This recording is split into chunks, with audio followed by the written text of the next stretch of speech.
In this chapter, I shall discuss about the strange prediction of Nostradamus, where he says as such in quatrain 75, century 10. Long awaited, he will not take birth in Europe. India will produce the immortal ruler. Seeing wisdom and power of unlimited scope, Asia will bow before this conquering scholar. In this context, Diamond said on January 20, 1962, the book Kashmir Shaivism has classified the esoteric condition of a human being. Param Shiva, Shiva Shakti, Sadashiva, Ishat Tattva, and Sadashiv Tattva or Sadvidya Tattva, Sadakha Tattva. Param Shiva, esoteric condition of a man. Shiva Shakti, this body, both physical body and the esoteric condition. That is, this physical body and Atma or soul, Sadashiva, within this human body, there is always a hilarity, flowing perpetual bliss and prosperity. Isha Tattva, I am this human race, and Sadvidya Tattva, all these I am. That is, one is all and all is one. Here they have finished and could not say the next stage. But I have understood that there are things above it, and that is this controlling power of a human being within a man. There is a possibility to achieve the control over the world. Just see, a few days back at noontime, I had a sleep meditation, deep meditation, and saw a man named Dakshina, the most insignificant man seen last 42 years ago. He used to live in the same lane, though I had no introduction with him. I only knew that he was called as Dakshina by the neighbors. Just imagine, 42 years back I saw him last and I forgot him totally. But he appeared in my meditation without without any of my intention to see him. As soon as I told others in my room, Dhiren told me that there was a reference of a meditation on Dakshina by God Shankar or Mahadeva. He brought the book and I told Kshitij to read it at his home. Next day, I asked him, what have you understood? He said, yes, this reference indicated this Haim as the ruler of the world. I also understood that this indicated the same meaning.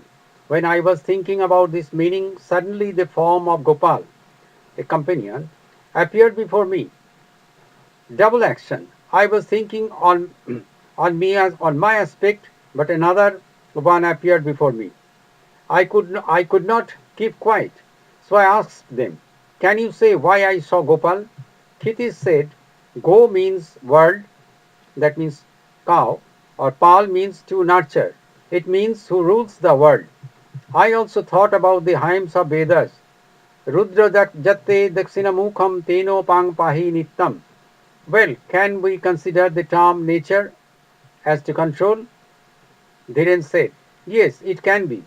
Well, now this Rudra or the destroyer, who are they? Then we have got to go back to history. What do we get in history? We get these warlords like Alexander, Caesar, Ptolemy, Attila, Caesar. What Alexander wanted? He wanted to bring the humanities under the control of him. He realized that if he could bring all under the rule of a single man, then only there will be peace, prosperity, and happiness in the world.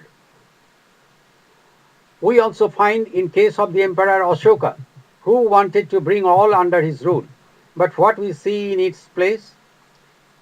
Through these warlords, the world became full of sorrow instead of peace. Now, why I was shown the form Dakshina? It means through this benevolence, the actual peace will be showered on earth. Dakshina means who is benevolent. Brihadaranyaka Upanishad has mentioned about such person attaining godhood thus.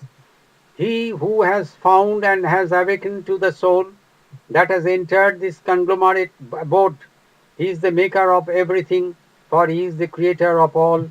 The world is his. Indeed, he is the world itself.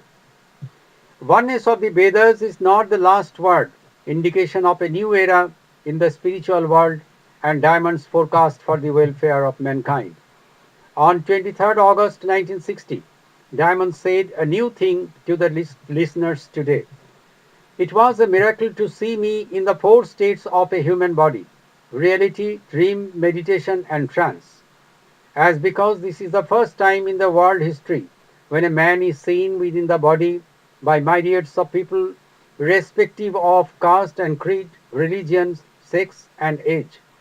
So a new era has evolved by surpassing all the traditional religions. But still it is nothing, though Vedanta has finished here.